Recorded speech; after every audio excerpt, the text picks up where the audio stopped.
kabuntagon mga kapaglaom. Atong hisgutan niining adlaw mao ang atong morning devotional nga naguluhan pagtahod alang sa tigulang.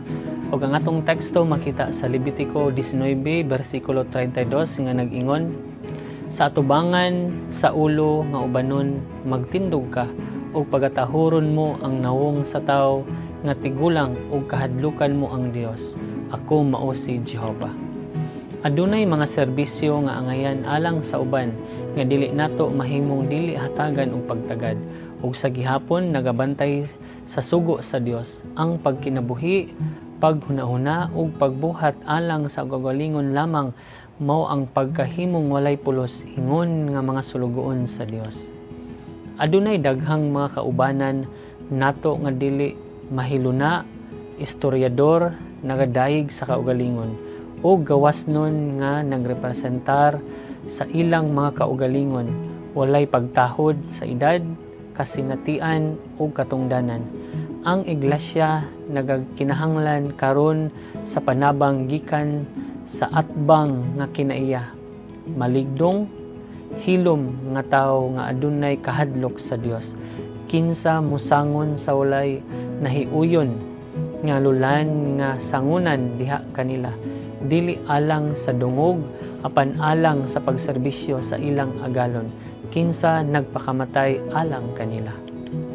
Ang mga tawo nga aduna niini nga mga batasan dili magunahuna nga makapawala sa ilang dignidad ang pagbarog at tubangan sa mga karaan ug sa pagtratar sa mga ulo nga ubanon uban sa pagtahod. Sila kinsa adunay kahadlok ug pagtahod sa Dios, siya magakalipay sa pagpasidungog. Ang tawo mahimong mapahitason kaayo nga magmugna sa usa ka sumpay tali sa langit ug sa yuta. Siya magagikan sa mga kamot sa iyang magbubuhat uban sa susama nga kinaiya, gihatagan sa mga abilidad alang sa pagpalambo ni ana. Nagahiusa sa langitnon nga influensya uban sa tawhanong mga paningkamot. Mahimo niya nga mapataas ang iyang kaugalingon nga hapit sa nahimutangan sa manulunda. Apan sa dihang mapahitaas, siya dili makatalikod sa iyang pagkamaayo ug pagkabatan-on. Ug ang Dios sa pinasahi nagahiusa sa malumo nga pagtahod alang sa mga tigulang. Siya nagaingon, ang ulo nga ubanon maoy purong-purong sa himaya, kini igakita diha sa dalan sa pagkamatarong. Kini nagasulti sa mga gubat nga gisagubang ug mga kadaugan nga nadaog. Mga lulan nga gipas-an ug mga tentasyon nga gilikayan. Kini nagasulti sa kapoy nga mga tiil nga nagkaduol sa ilang pagpahulay, sa mga dapit nga sa dili madugay mabakanti. Tabangi ang mga kabataan nga makahuna-huna niini.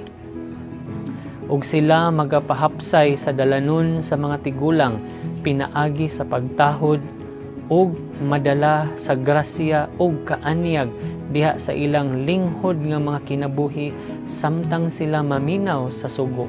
Sa tubangan sa ulo nga ubanon magtindog ka ug pagatahuron mo ang nawong sa tawo nga tigulang ug kahadlukan mo ang Dios. Magampo ta mga kapaglaom. Among Dios nga naa sa langit, among pagpasalamat kanimo nining matak naa sa pagpahinumdom kanamo nga kami makabaton og pagtahod sa mga katigulangan namo Ginoo. Tungod kay kun kami makabaton og pagtahod ngadto kanila, ikaw mismo among gihatagan og dako nga pagtagad, tungod kay ikaw nagaingon nga ang ulo nga ubanon usa ka ni kapurong-purong sa usa ka tawo nga tigulang. Tabangi kami Ginoo labi na sa among henerasyon karon nga makabaton kami pagtahod sa mga tawo nga among mahimamat kanunay. Ikaw magapanalangin kanamo nga ma-overcome namo ang among mga kapakyasan, among mga garbo, among mga kaugalingon nga mga tinguha nga wala nahiuyon diha kanimo. Salamat nga ikaw tabang kanamo, nga ikaw ang among masunod, ikaw ang among madayeg ug mahimo namo ang mga buluhaton nga makahatag himaya kanimo. Panalangin ni ang matag usa ka namo nini nga taknaa, isalig namo kanimo ang tanan o Dios, pasaylo kami sa among mga sala sa ngalan ni Jesus nga among manluluwas. Amen o Amen.